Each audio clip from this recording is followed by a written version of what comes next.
Þá ætlum við að halda áfram hérna í föstudagsþættinum sem við tökum upp hérna á R5 við Ráðhústorgið á Akureyri og næst þá ætlum við aðeins að fræðast Glerártorg. Þá kannski einhverju tekið eftir því að það svolítið búið að vera að skipta út búðum og dálítið lokað og kannski reyndar ýmislegt búið að gerast í miðbænum líka en okkur lék forvitni á því að vita hvað var í gangi. Er verslunarrekstur hugsanlega í hættu norðan heiða eða hvað er í gangi? Velkomin. Takk. Hvað er ég að byrja á því bara, hvað er að gerast á Glerártorgi? Akkur er svo mikið lokað? Já, það er eins og fólk hefur tekið eftir, búið að Benetton hætti og Benetton var reyndar að hætta á Íslandi. Þannig að þeir voru ekki bara að hætta hérna á Akureyri á Glerártorgi, heldur líka í Kringlunni og Smáralind. Og hér á Glerártorgi þá voru þeir í mjög stóru bili og það sem kannski finnur fyrir að það sé finnur kannski meira fyrir því heldur en ekki og en það eru eins og gerast og gengur breytingar hjá okkur og spennandi breytingar sem við erum strax að fara í. Það er að opna tölvulistin og heimilistæki í endanum á í gamla Europris-spilinu. Já, þar sem bókamarkaðurinn. Þar sem bókamarkaðurinn var þarna og svo var hann núna í bilinu við hliðina. Já, alveg. Síðast. Já. Þeir eru að stefna því að það er bara allt að fara á fullt við að setja upp búðina og eru að vonandi að ná að opna hana í vor. Í síðasta lagi verður það í ágúst. Teygjanlegt vor, teygjanlegt haust, má ekki. Já, það er svolítið svona, maður þarf að ná þessu á ákveðnum tíma fyrir vorið, svo dettur sumarinn og þá hægist á öllu. Nákvæmlega. Með bara að fá fólk í manna, iðnaðarmenn og annað. Þannig að við erum að keppast tíman, af því að við erum líka á fullu að setjast að framkvæmdur upp á aðra hæð á Glerártorginu. Það eru nefnilega ekki allir sem hreinlega bara vita að það sé önnur hæð á Glerártorgi. Já, hún hefur aldrei verið í notkun. Og hvað er að gerast hjá okkur þar? Þar er mjög spennandi. Við erum að fá læknastofur Akureyrar. Já, sem hafa verið hérna niðri í bæ. Já, hafa verið niðri í bæ og þau eru að færa sig á Glerártorg því að þau þurfa að stækka sem er bara gott mál og þarna er bara alveg mjög flott aðstæða sem þau eru að fara í og í dag er þetta fókælt hæð þannig að við erum bara líka að setja fullt þar og það er stefnan á að þau opni í ágúst-september. Já. Þannig að það er ekki eins og Glerártorg sé að loka? Nei, það er ekki eins og Glerártorg sé að loka og við erum líka búið að skrifa undir samning við og gaman að segja frá því við Casa. Casa? Já, gjafavöruverslunina og húsgagnaverslunina Casa Cozy. Casa eins og þeir eru með stóra verslunir í Skeifu og svo eru þeir með í Kringlunni líka og þetta mun vera svoleiðis verslun sem þeir eru að koma hingað. Þannig að sem mér hefur fundist vanta líka inn á Glerártorg, gjafavöru eins og fyrir afmæli og brúðkaup og líka bara fyrir mann sjálfan. Maður er að kaupa falleg glös og diska og hönnunarvörur. En hvert eru það að stefna? Það hefur nú rætt ýmislegt. Sumir hafa rætt að þeir hafa viljað ríkið á Glerártorg, pósthús og svona ýmislegt. Og svo hafa þið breytt nú reyndar ýmsu. Þeir gert svona litla fleti þar sem fólk er að setjast niður. Hvert eru það að stefna með torgi? Er eitthvað mikið að fara að breytast í viðbót? Já, við gerðum við tókum alla hljóðvistina í gegn í húsinu. Við bara ákveðum strax að gera Glerártorg að nýja eigandinn eig. Að gera Glerártorg að svona þægilegri stað þar sem þú getur komið og fjölskyldan getur komið og það líður öllum vel inn á torginu, ekki svona glamur eða þú veist. Það var nefnilega með tímanum. Það var svolítið svona ákveðnum, við fórum í gegnum mikla mælingar og löguðum alla punkta sem kom ekki vel út.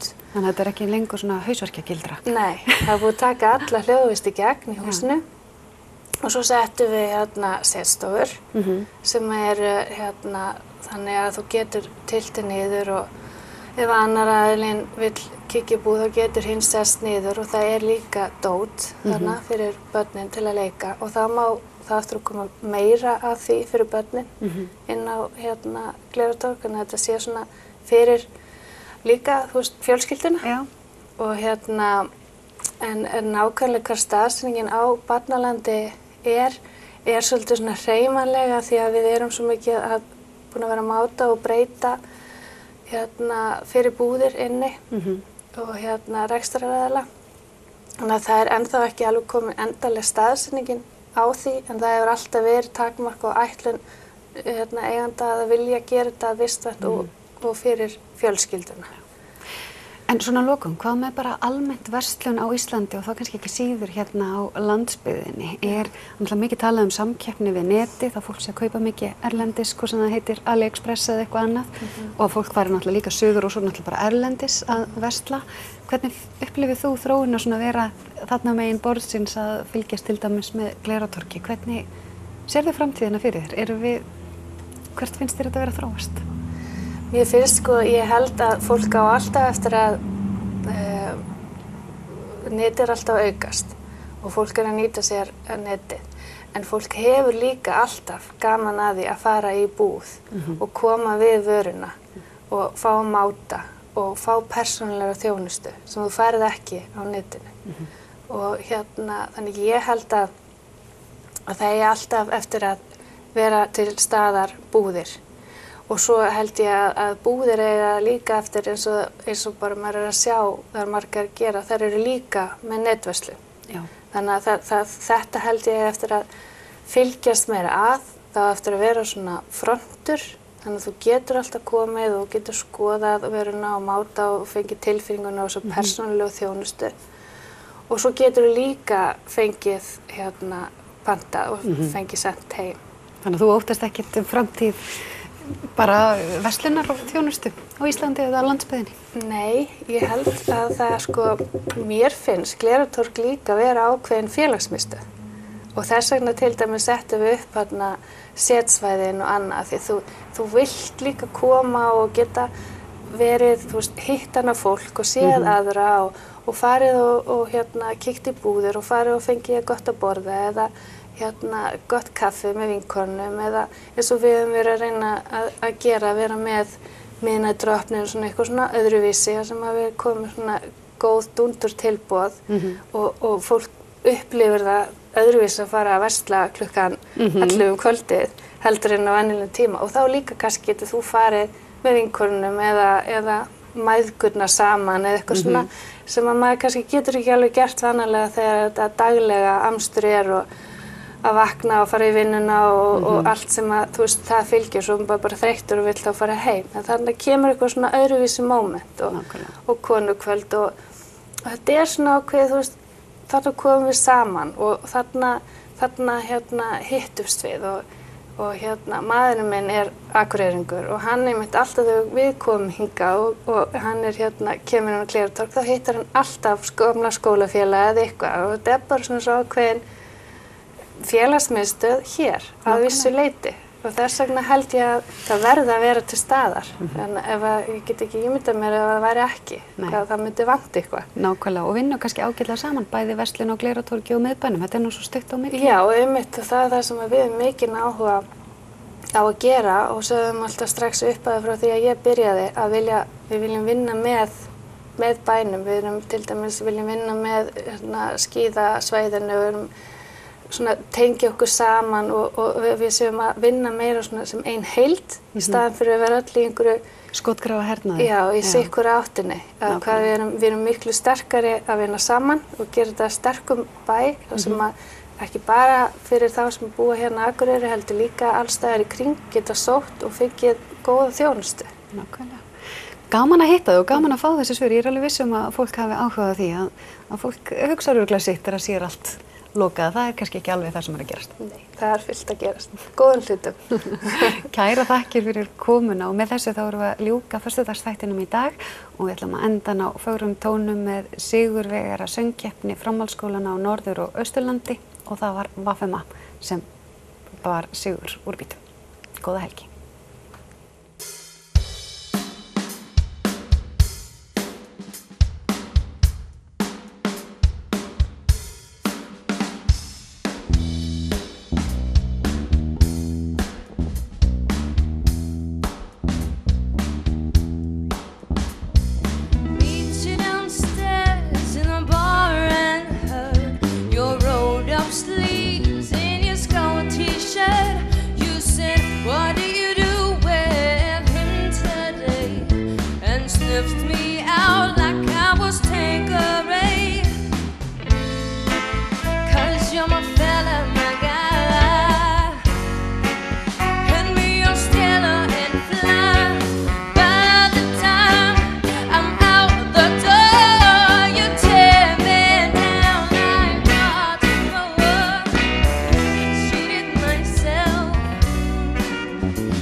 Takk fyrir.